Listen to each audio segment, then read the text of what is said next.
everyone, and thank you very much for that kind introduction. As you can see, I'm holding my pen because this is definitely not my comfort zone. It's a bit like online banking, or when I go to SBI, you get all covered, and do I have enough money? Do I have enough things to say? What are people going to think of me? Should I go to that corner? Should I show this passbook? That kind of thing. But I know from many of the books I read, or because we're writing poetry, great poets before us have said, all human being is actually about discourse. Whether we live in isolation or whether we are in a group, it is a flowing conversation. Conversation flows through us. For example, let's say many of you will be aware that I joined the Indian Administrative Service many years ago, but at that time it was a first. But the moment I was in the academy, I suddenly realized I seem to have made a mistake. I didn't want to be there. I thought I wanted to do something else. So this is all with hindsight. I walked out, I went to Dehradun, then came down to Delhi. And without saying anything to anyone, I thought it's my life and this is my decision. I'll just leave the academy. That was during the foundation course. Of course, this created quite a stir because, getting into civil service is a good thing, and I'm not knocking it now. I think it is a very good platform for people to try for, and why not? But at that time, it was not in the way of a great protest or, like an activist that I don't want to be here. It was just a matter of choice. I felt I wanted to do something else. The only thing I had throughout was, whatever the consequences, I felt quite prepared to face it. The director of the academy said, what will you do? I said, I'll do something. I want to do journalism, I'll do writing, Of course, nothing had been set up, but I felt, never mind, come what may, I'm going to face it. Now, with looking back, I think, when we say that, those were big words saying, oh, be prepared to face the consequences and then take whatever action you want to. It is actually not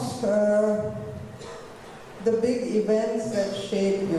At the time, there was a lot of talk about it. Of course, my parents were upset, but I was not thinking about all those things.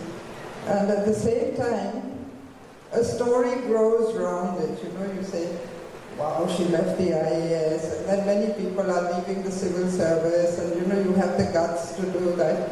It wasn't like that at all, actually. It was just, as I told you, it was a question of choice. And I realized it's not the big things that shape you really, all the big words and saying, you be ready to face the consequences. It's the people behind the scenes who remain hidden, the unacknowledged support, because people, friends, family were patient, they were supportive, society also came forward and built a story around this. That, I think, is what shapes you ultimately. So, actually, what I really want to talk about is what shapes you, whether in your comfort zone or non-comfort zone, in this journey we make. So after that, it was many years since then, I was doing journalism, as you are also aware, and then I did travel around quite a lot, but it wasn't as if I started writing immediately and getting published and all. It was quite a long journey. And then we met the Northeast Writers Forum. This is an organization based in Guwahati for all of the northeastern states. And I was quite content with notebooks in drawers and being very very secretive and keeping all my writings to myself. But with the Northeast Writers Forum, you find you really can celebrate, and you're lucky if you have a few good friends in life. So one piece of message I can say immediately is you should be good to your friends, have patience for old people, take care of your parents, really spend time with them. In the end, it is really about love, and love, I think. When the first book, Legends of Pensam, was released, I thought, okay, we'll have a nice release in Delhi because Penguin was there, they would set out with the invitations. And we did have the book release in Delhi, but suddenly there was an outcry from my hometown of Pasighat, and people were saying, we saw in the papers, and what are you doing? We are the people of Pensam, it should be released here, It was not a reaction I expected because I thought nobody will be interested. It was a little book based on notes and stories of people I had met.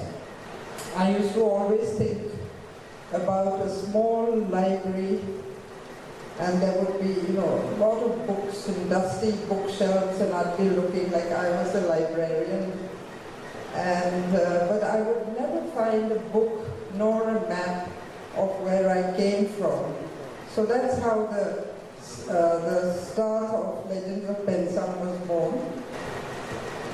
So in the end, I think, the people always say, you can't, live in two places, or you can't be so multicultural. But I think in today's world, you really can. It's just that within yourself, after some time, you find you want to go back to that place of meaning, where it began, or where you had the original obsession. That's why I think it's so important to always remember what you started with. And even in my hometown, even today, so many people are going out, everyone is studying in different parts of the country, from Arunachal also, which was not there in our time.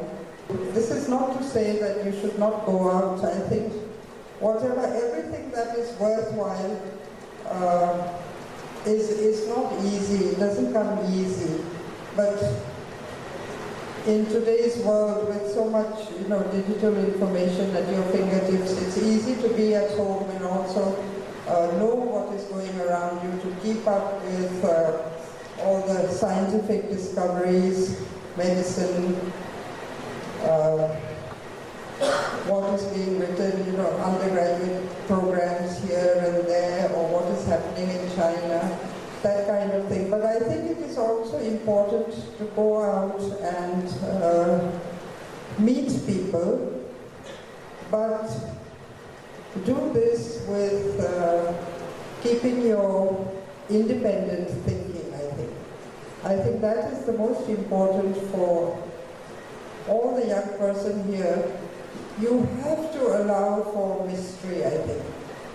Even now, even though we are talking about, or we can be talking about, CRISPR, gene technology, you can migrate your brain onto a data platform, all this kind of thing. Maybe it will happen, we don't know the shape of the future, but I still feel, basically, what we always talk about, empathy, love, understanding, I think these in the hands of, say, the inheritors of tomorrow is what will keep our earth safe. And I have every faith that this will be so, because I was also looking on the internet at all the research that is going on, even in the field of literature. Even in Pasighat recently, we had a forum meeting, and I wanted to bring it, to my hometown of Pasighat. And this was for a world without walls, celebrating poetry at Jawaharlal College. And the response again was, because we're sitting at home, you forget all the things that are happening elsewhere, and the response was encouraging in the sense that people were writing from the heart. They were offering, everything they had. In fact, one gentleman told me, I said, he said, what shall I say? I said, we can talk about Pasigat, we can talk about tradition. Then he said, what shall I say about tradition? There are the mountains, there's the river. What else shall I talk about tradition? And I thought that was actually very meaningful for me. It was a learning thing.